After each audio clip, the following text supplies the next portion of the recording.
welcome back, and this is just another chat about what I've learnt this week from the STEPPS program and a few other bits that I want to touch on. One of them is actually quite just embarrassing for the community, to be fair. Anyway, so this week we've been learning about communication, and to do that we are filling in, I think I've showed these before, I think they're really handy, the POTS sheets. So it tells you that you're like, you know, you go from when you're fine and you're okay, and then you fill in to when you're a boiling pot and you're about to boil over. And then down the side in each column you've got how you're feeling at the time, the physical sensation, the thoughts, filters, actions, urges and behaviours. Now this is just the example sheet that they give you, and then you get blank ones that you can fill in, and I find this really helpful alongside using the physical like sensation, like words, and the feeling words, because what I've started doing is trying to vary, because normally what I fill in these sections with the feelings, it's just normally like sad, happy, okay, you know, angry, annoyed, raging, you know, and that's kind of how I kind of visualize it. But having more words to describe it is really helping me to stop myself at pot 3.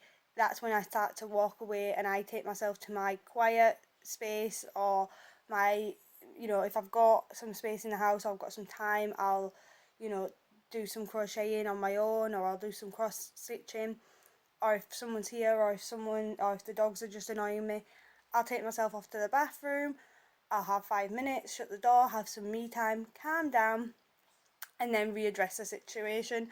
And hopefully by filling this in while I'm in the bathroom, or you know, just thinking about it mentally while I'm doing my cross stitching, it's helping me stop myself to that point and thinking, right, why am I feeling this angry at this situation, and going through it and thinking, right, okay, so that's being triggered by this past event, or that was triggered by that past event.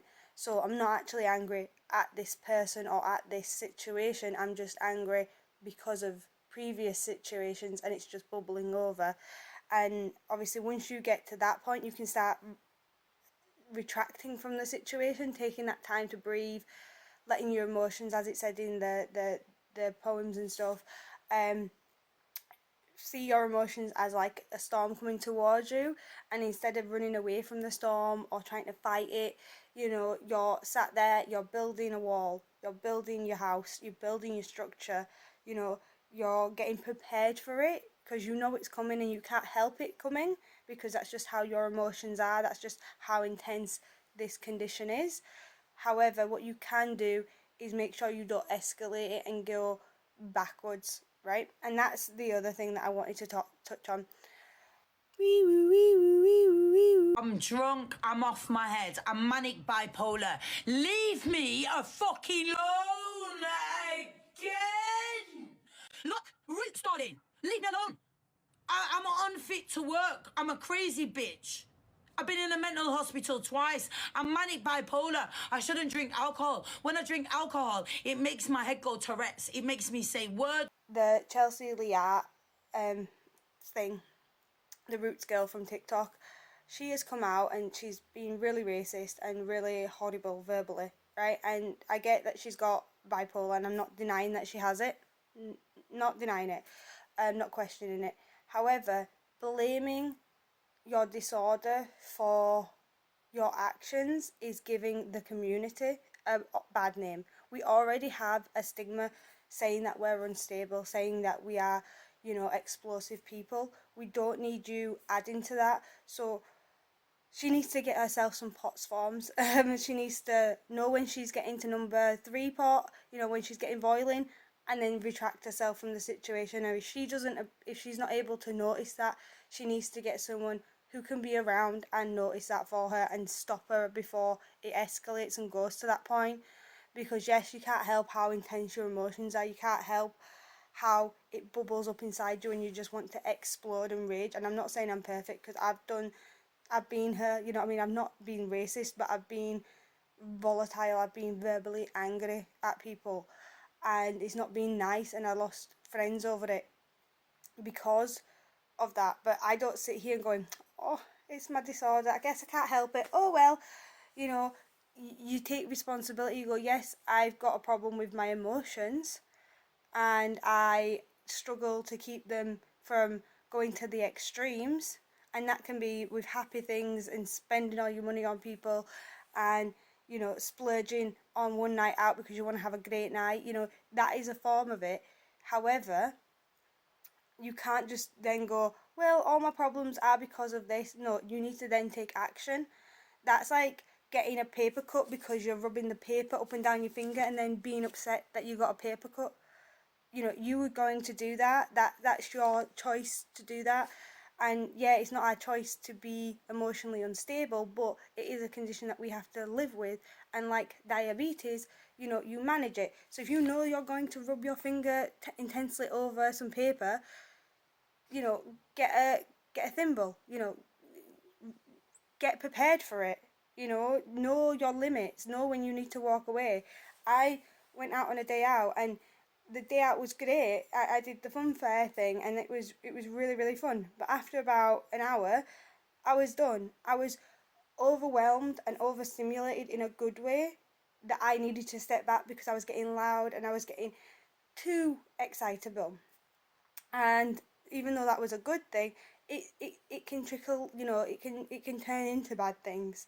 So know your limits, know when you need to stop, and don't just blame a disorder, because yes, it's a disorder, but you need to manage it. You need to take ownership, because you're giving us a bad name. Now, I don't have bipolar, but I'm telling you now, we share some similarities between BPD and bipolar. They have a lot of crossover, and you need to take accountability for it. You can't just say, oh, well, I'm ill, that's the end of that, because that's not how it works. You're a person, people are people, you offend people, you take ownership, and you say, look, I'm sorry, I let myself get to a boiling point of number 5, and I said things that were inappropriate, inexcusable.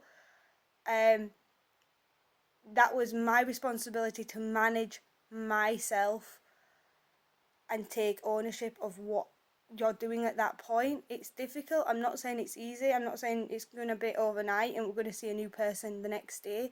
You're going to have days where you slip up and you make mistakes and you go back to those old coping mechanisms where you lash out.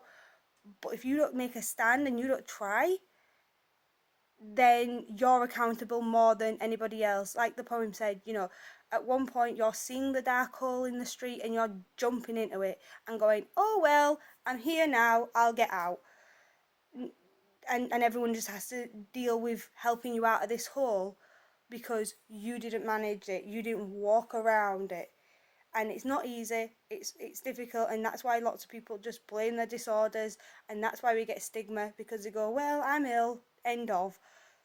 That's not an excuse. You need to manage yourself, and that has really ticked me off that she's brought her illness into this, because we've already got a bad stigma and we just didn't need it. We didn't need it as a community. We just didn't. But anyway, that was my rant over. I'm sorry about that. It's all about communicating, so I'm communicating how upset I am at the situation. But I would definitely say, if you guys haven't used the platforms before, 100% start looking at your boiling points and trying figuring them out, and identifying what filters go with what triggers will help you stop before you get to that point. Stop before you do something irreversible and mean, or stop before you spend all your rent money on going out. You'll get to that point and be like, this is a bad idea, I really want to do it, my brain's saying this is a great idea, I could just get swept up in the storm, but I'm going to be calm a second, I'm going to take that moment, I'm going to take that breather, I'm going to look at it subjectively as a whole and the situation, and then make your decision. And if you still choose to go down that route and go down with the storm, then be prepared for the consequences. Don't blame it on the condition, because you chose that option at that point. Anyway, thank you for listening. I hope you enjoy your day, and I'll see you in the next video. Bye.